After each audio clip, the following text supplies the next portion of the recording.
रहने वाले महलों की। राम नाम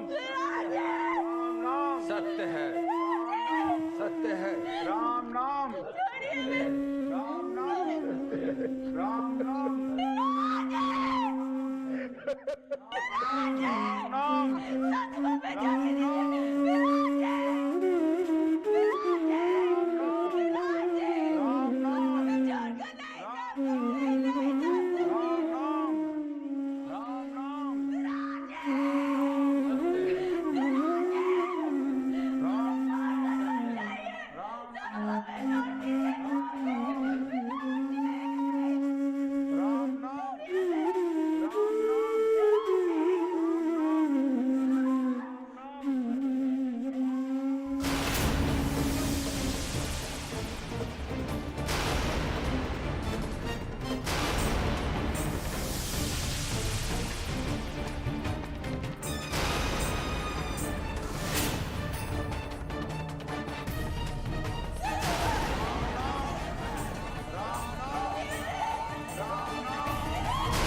पायल, तू घबरा मत पायल, तुझे कुछ नहीं हो सकता, कुछ नहीं। तू क्यों डरती है? किसी को पता भी नहीं चलेगा कि तेरे हाथों विराट का खून हुआ है। तू खतरे से बाहर है, तुझ पर कोई इल्जाम नहीं लगा सकता। तू बिल्कुल सुरक्षित है।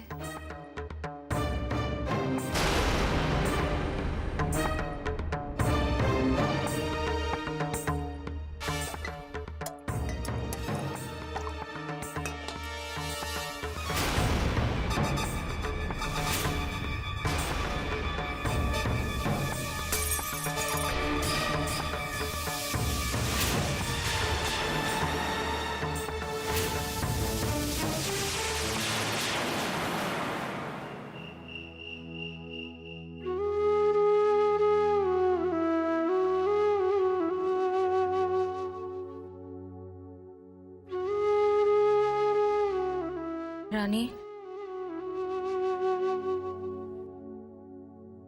तुम यहाँ बैठे, मैं कब से तुम्हें ढूंढ रही हूँ। बस रानी, मैं क्या करूँ भाभी, मैं क्या करूँ? मेरा दिल बार बार मुझे कचोटता है। बार बार मेरे दिल में यही ख्याल आ जा रहा है भाभी कि न जाने ये पुलिस स्टेशन में कैसे होंगे, कैसी हालत होगी उनकी वहां पे। बता बता, मैंने किसी का खून नहीं किया इंस्पेक्टर, मैंने किसी का, आप मेरा यकीन कीजिए, मैं वहां गया तब वो ऑलरेडी जख्मी था, मैं उसको बचाने की कोशिश कर रहा था, मैंने उसका खून नहीं किया। आप मेरा विश्वास कीजिए, मैं उसको बचाने की, मेरा भाई है वो, मैं उसे क्यों मारूं? मैं उसे बचा रहा था, आप मेरा यकीन कीजिए, मैं उसे बचा रहा था। भाभी, मैं जानती हूँ, मैं जानती हूँ, गुस्सा आता है, गुस्से में ही किसी पे हाथ उठा सकते, लेकिन किसी का खून नहीं कर सकते भाभी, ये किसी का खून नहीं कर सकते। ये निर्दोष है, मैं जानती हूँ भाभी, ये निर्दोष है। हाँ रानी, मैं जानती हूँ हमारा ऋषभ ऐसा कुछ नहीं कर सकता जिसे हमें अपना सर झुकाना पड़े। और फिर जब हम सबको इतना विश्वास है तो फिर डर किस बात का? और जय और वरुण गए ना किसी अच्छे वकील से बात करने, देखना सब कुछ ठीक हो जाएगा। बिल्कुल चिंता मत करो, नीचे चलो, खाने का वक्त हो गया है। वैसे ही घर में इतना मातम छाया हुआ है, ताऊ जी, ताई जी, कामिनी, सबको हमें ही तो संभालना है।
ताई जी, खाना खा लीजिए।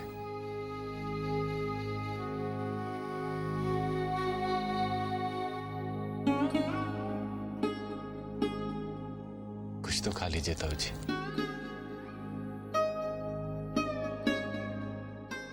नहीं बेटा, अब दिल ही नहीं कर।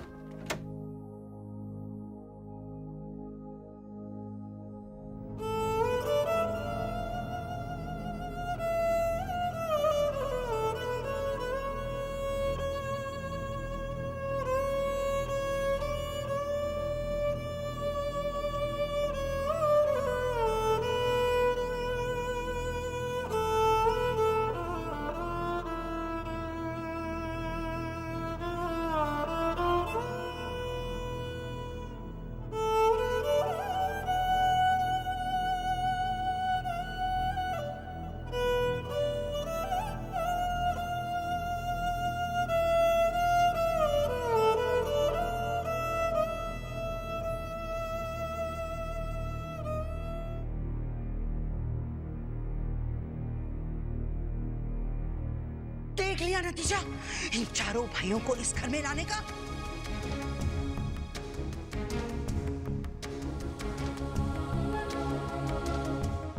आपने ही जिद करके लाया था ना इन्हें मेरे घर में। आप ही चाहते थे कि एक भरा पूरा कुटुंब हो, आप ही चाहते थे कि सारा परिवार एक साथ हो। देख लो, ये है तुम्हारा परिवार।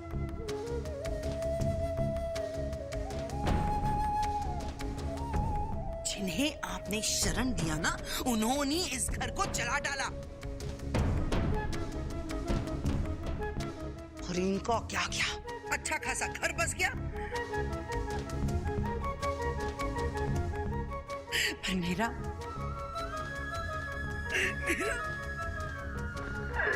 इकलौता बेटा हमेशा के लिए चला गया।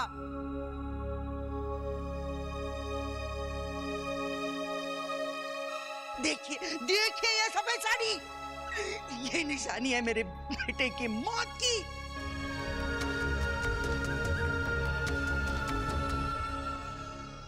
ये अपने बहू को देखिए, देखिए जरा, जो कामिनी हमेशा लाल रंग के जोड़े में सोलह श्रृंगार करके घूमती थी, वो आज सफेद साड़ी पहनी है।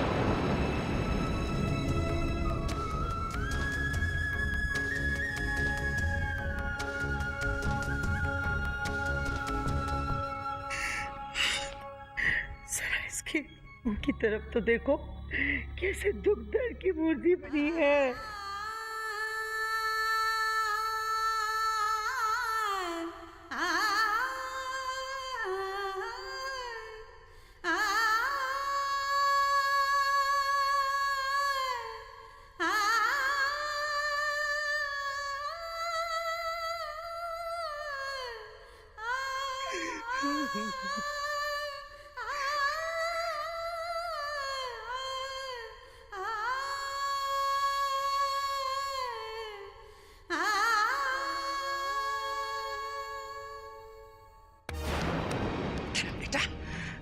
खाना खूब खाओ, खूब खुशियां मनाओ।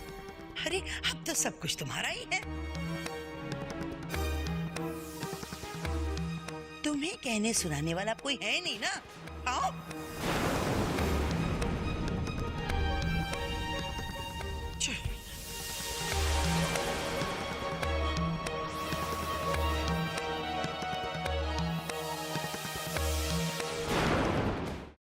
धर्म, संभालिए अपने आप को। आप ही ऐसा करेंगे तो कैसे चलेगा? अब हम पर बहुत सारी जिम्मेदारियां हैं। ताऊ जी और ताई जी को हमें ही तो संभालना है। हमारे अलावा ताऊ जी ताई जी का कौन है?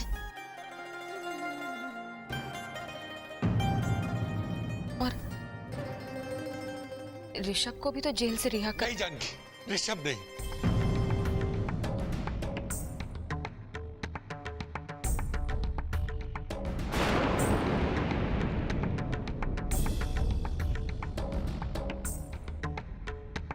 उसे उसके किए की सजा भुगतनी होगी।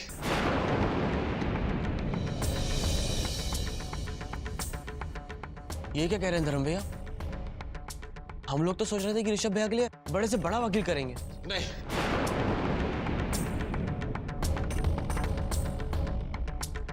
नहीं क्यों धर्म? हम सब जानते कि हमारा ऋषभ निर्दोष है।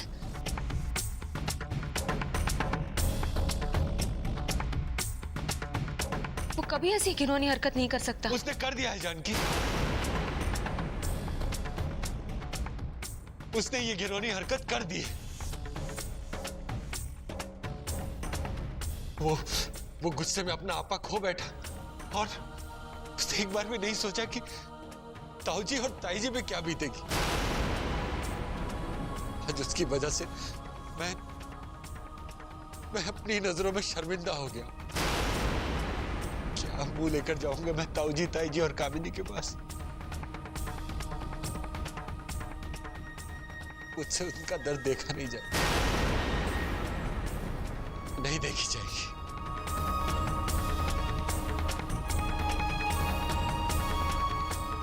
देखिए धर्म, मैं आपकी हालत समझती हूँ, लेकिन मुझे पूरा यकीन है कि ऋषभ ऐसा नहीं कर सकता। बस जानकी, अब उसकी और तरफदारी करने की जरूरत नहीं है।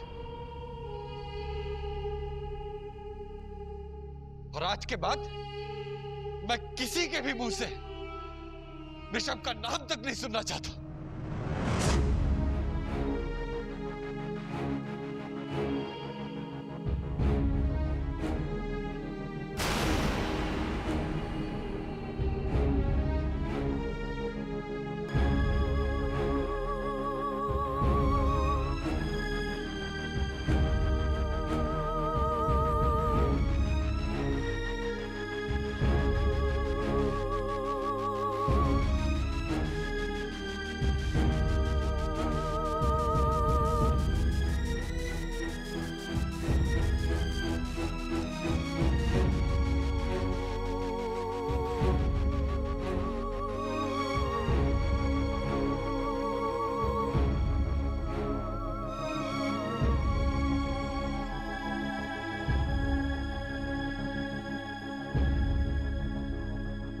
चिंता मत कीजिए रानी भाभी।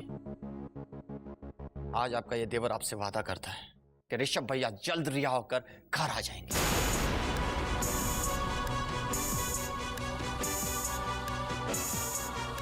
जिसने भी विराट भैया का खून किया है वो जल्द से जल्द पकड़ा जाएगा। भाभी, मेरा वादा है आपसे कि मैं उस कातिल को ढूंढ निकालूंगा और उसे कड़ी से कड़ी सजा दिलवाऊंगा।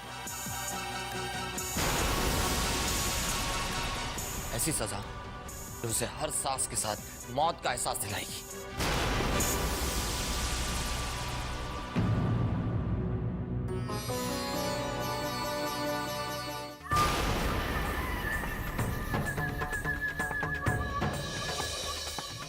चिंता मत कीजिए रानी भाभी। आज आपका ये देवर आपसे वादा करता है कि ऋषभ भैया जल्द रिहा होकर घर आ जाएंगे। जिसने भी विराट भैया का खून किया है वो जल्द से जल्द पकड़ा जाएगा और उसे कड़ी से कड़ी सजा दिलवाऊंगा। ऐसी सजा जो उसे हर सांस के साथ मौत का एहसास दिलाएगी।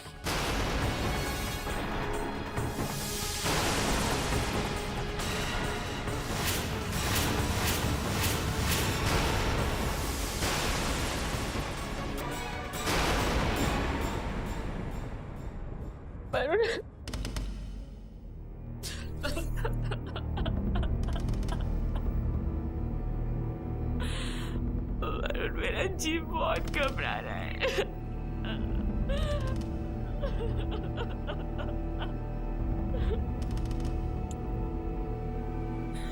मैं जानता हूँ पायल, तुम्हारे दिल की हालत मुझसे छुपी नहीं है। आज इस घर में जो भी हालात हैं उन्हें लेकर हर कोई परेशान है। एक तरफ विराट भैया की हत्या और दूसरी तरफ बेगुनाह ऋषभ भैया पर खून का इल्जाम। विराट भैया के जाने के बाद हमने जो भी कुछ खोया है वो तो हम वापस नहीं ला सकते, पर हाँ, ऋषभ भैया को बेगुनाह साबित करने के लिए हमें जी जान लगानी पड़ेगी। और इस काम में मुझे तुम्हारा सहारा चाहिए पायल। देखो पायल, इस वक्त हमें सारे गिले शिकवे बुलाकर सिर्फ और सिर्फ हमारे परिवार के बारे में सोचना चाहिए। आज हमारे परिवार को हमारी जरूरत है। तुम साथ दोगी ना मेरा?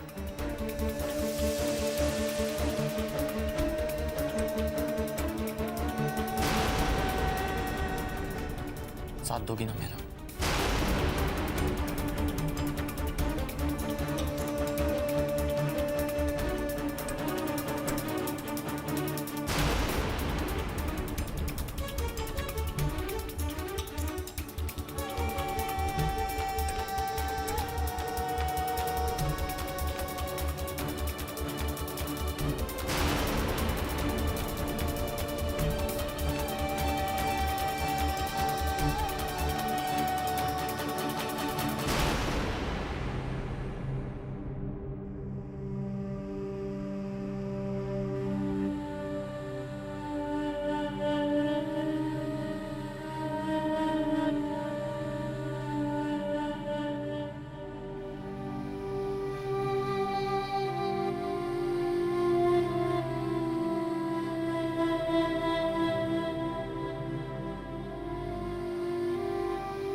ताऊजी क्या हो गया? ताऊजी ताऊजी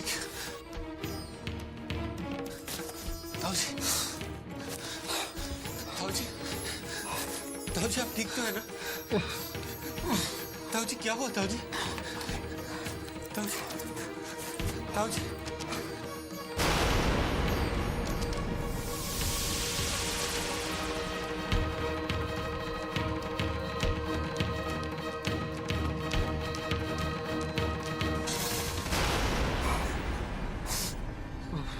रानी बहू!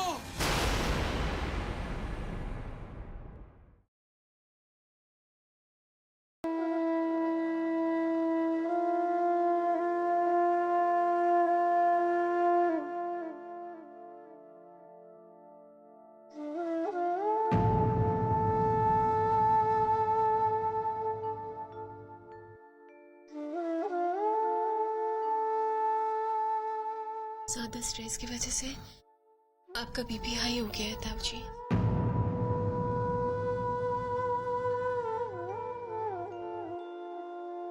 वरुण भैया दवाई ले आइए।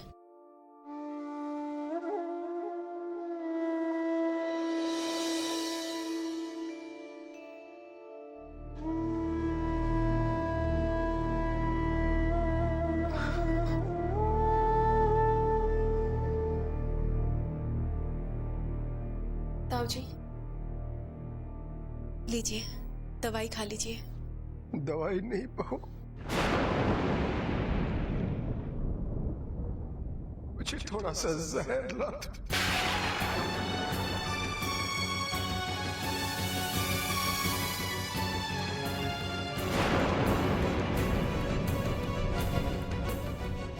किसके लिए चूक? किसके लिए?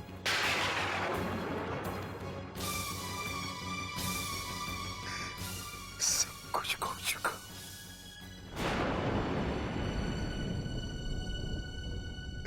पहले मां को खो दिया, अब बेटे को।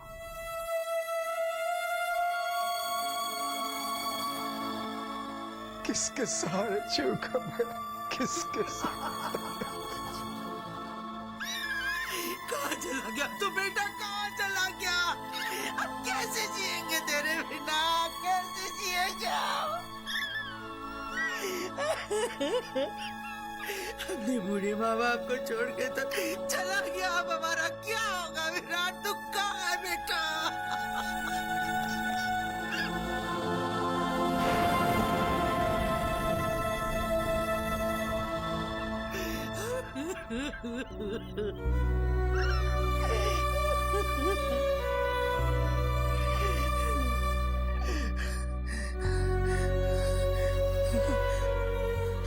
ऐसा बस ऋषभ की वजह से हुआ है।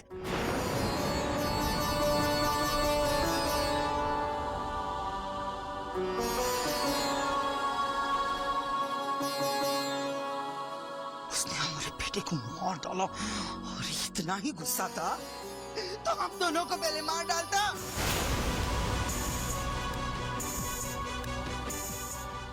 नहीं, उसने हमारे जवान बेटे को मार दिया अपने जवान बेटे की मौत का तमाशा देखने के लिए,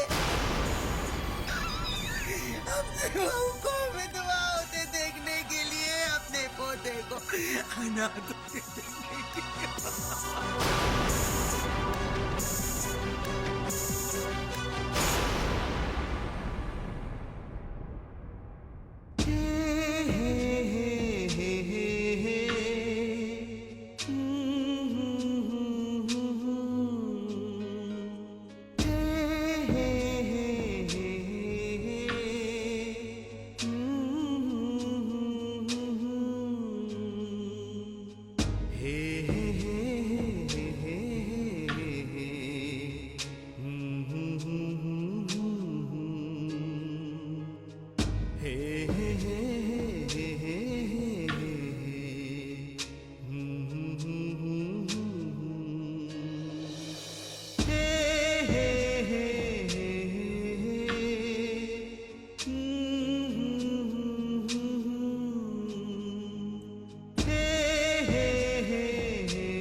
मैंने कुछ नहीं किया रानी, मैंने किसी का खून नहीं किया।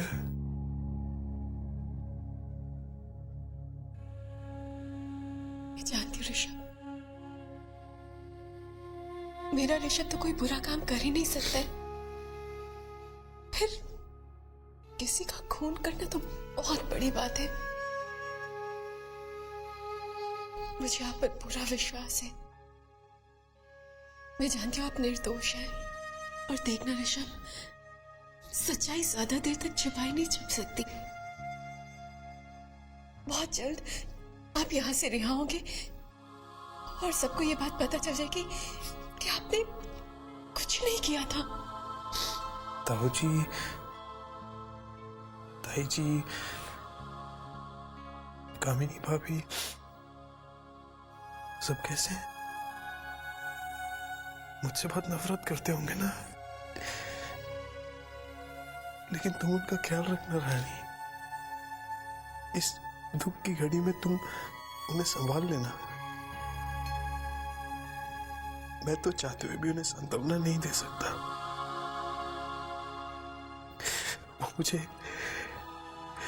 वो मुझे विराट का कातिल समझते हैं ना। मैं उनका गुनहगार हूं, पर ऐसा नहीं है। एक बार अगर मैं उन सबको ये साबित कर दूं कि मैंने विराट का खून नहीं किया, तो मैं इन सलाखों के पीछे जिंदगी भर रहने के लिए तैयार हूं। तुम बस अपनी नजरों में मुझे कातिल मत समझना। मैं बर्दाश्त नहीं कर। ऋषभ, मेरी नजरों में क्या, राम जी की भी नजरों में आप खूनी नहीं है।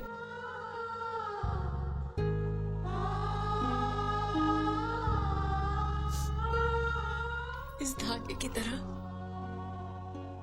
राम जी का भी आशीर्वाद सदा आपके संग ही रहेगा। और रही बात मेरे प्यार और विश्वास की, तो वो तो सदा ही आपके साथ है ना ऋषभ। बहुत जल्द आप जब यहाँ से रिहा होंगे ना, तो ताऊ जी और ताई जी को आप पर फक्र होगा, ग्लानि नहीं। तुम बस मुझे कभी मत छोड़ना रानी, क्योंकि ऐसा हुआ तो मैं मर जाऊंगा। ऐसे कभी मत करना, मुझे मत छोड़ना। आप ऐसी बातें क्यों कर रहे हैं? मैं आपको छोड़कर कहाँ जाऊंगी? मैं तो आपकी पत्नी हूँ, हर सुख हर दुख में आपकी भागीदार हूँ। चलिए, अब संभालिए अपने आप को। कैसी है ये लाचारी, दुविधा कैसी है हमारी, छाया है कैसा ये अंधेरा हो, कैसी मुश्किल में पड़े हैं, फिर हम बेबस से खड़े हैं, फिर हमको चिंता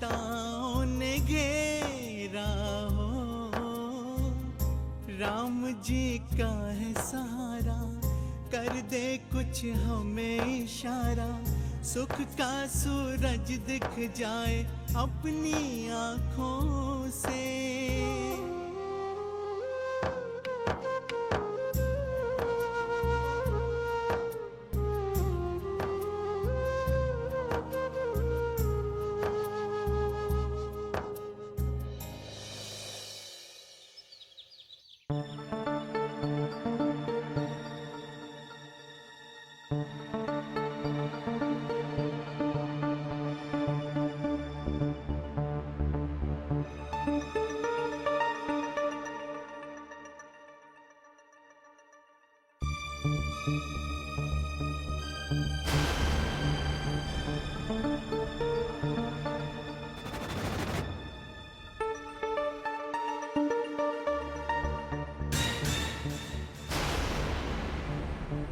मिस्टर वरुण, आपके भाई ने अभी तक अपना जुर्म कबूल नहीं किया और उनकी बात में कितनी सच्चाई है ये जानने के लिए हमें आपके हर फैमिली मेंबर से बात करनी पड़ेगी। ठीक है सर,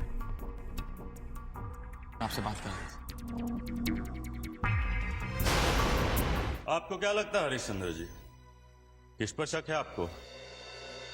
कौन हो सकता है आपके बेटी का कातिल? क्या आप भी ऋषभ जी को अपने बेटे का कातिल मानते हैं?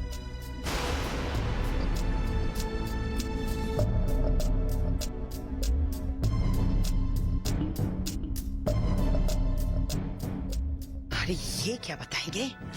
मैं बताती हूँ आपको इंस्पेक्टर साहब, ऋषभ ने ही मेरे बेटे का खून किया है। वही मेरे बेटे का कातिल है।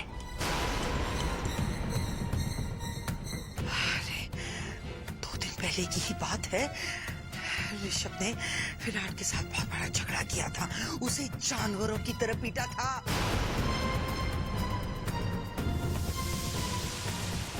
और उस दिन उसे जान से मारने की धमकी भी दी थी।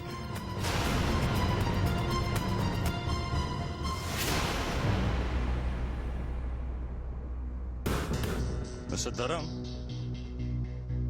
ऋषभ जी आपके सगे भाई है ना? तो आपको क्या लगता है, मतलब अभी अभी जो लीलावती जी ने कहा, क्या आप उनकी बात से सहमत है या फिर? इंस्पेक्टर साहब, ताई जी ठीक कह रही हैं। 2 दिन पहले ऋषभ ने विराट पर हाथ उठाया था और उसे जान से मारने की धमकी भी दी थी।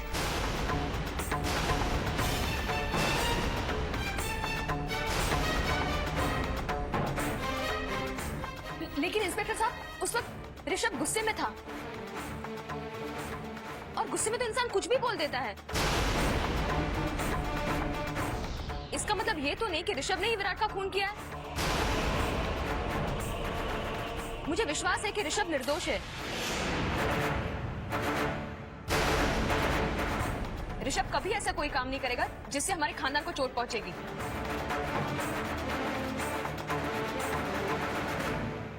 कामिनी देवी, जैसा कि आपने कहा कि सबसे पहले आपने ऋषभ जी को आपके पति के साथ देखा था, तो मेरी समझ में ये नहीं आ रहा कि इतनी रात को आप टेरेस पे क्या कर रही थी?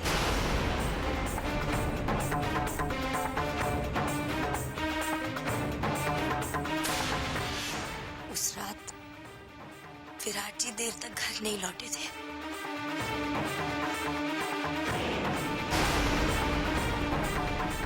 हम घर के पैसेज में उनका इंतजार कर रहे थे।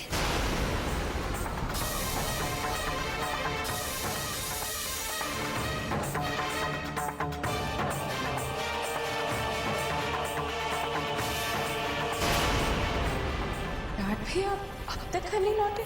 अभी तो मैंने उनकी कार बाहर देखी थी। मैंने अभी भी ऋषभ भैया को ऊपर छत पर जाते हुए देखा था। बहुत गुस्से में थे वो।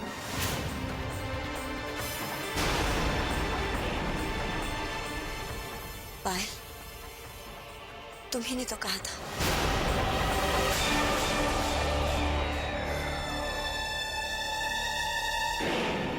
तुमने हमने ऋषभ को ऊपर जाते देखा।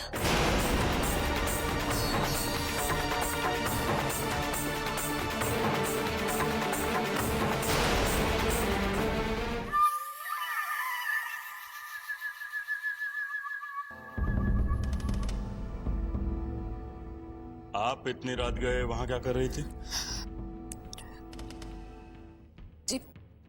जी मैं वो पानी पीने किचन में गई थी।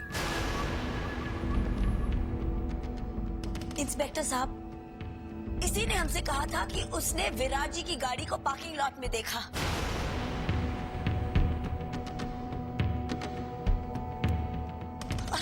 और ये भी कहा कि इसने ऋषभ को ऊपर जाते देखा और वो बहुत गुस्से में था।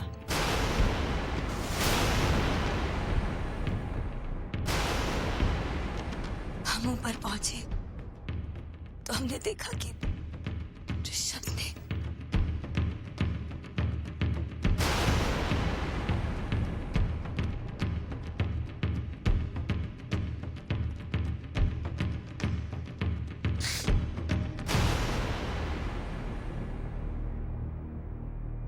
मिस्टर धर्म, ऋषभ जी का स्वभाव काफी गुस्से वाला है। क्यों धर्म जी, मैं ठीक कह रहा हूं ना? जी नहीं इंस्पेक्टर साहब, ये सब तो पुरानी बातें हैं। हम मानते हैं कि ऋषभ भैया पहले गुस्सा किया करते थे, पर अब वो तो काफी शांत हो चुके हैं। उन्हें जरा भी गुस्सा नहीं आता जी। मेरा यकीन कीजिए इंस्पेक्टर साहब, उन्होंने विराट भैया का खून नहीं किया। तो फिर किसने किया? बताइए। उनका मौका है वारदात पर मिलना, कामिनी देवी की गवाही, और आप सब लोगों से सवाल करने के बाद मैं ये नतीजे पर पहुंचा हूं कि ऋषभ जी ने ही आवेश में आकर मिस्टर विराट पर जानलेवा हमला किया था।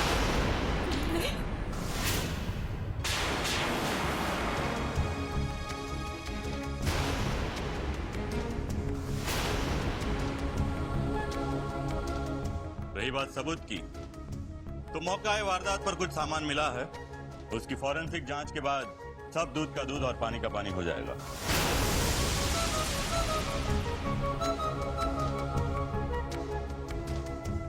और जो भी गुनहगार होगा उसे कड़ी से कड़ी सजा मिलेगी।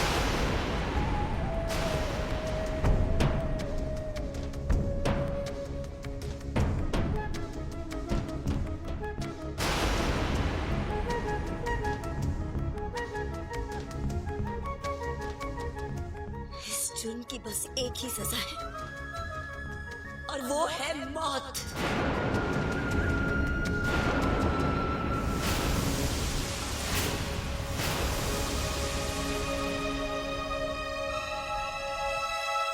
जिसने हमारे पति की जान ली है ना, उसे मौत की सजा मिलनी चाहिए। मौत की सजा।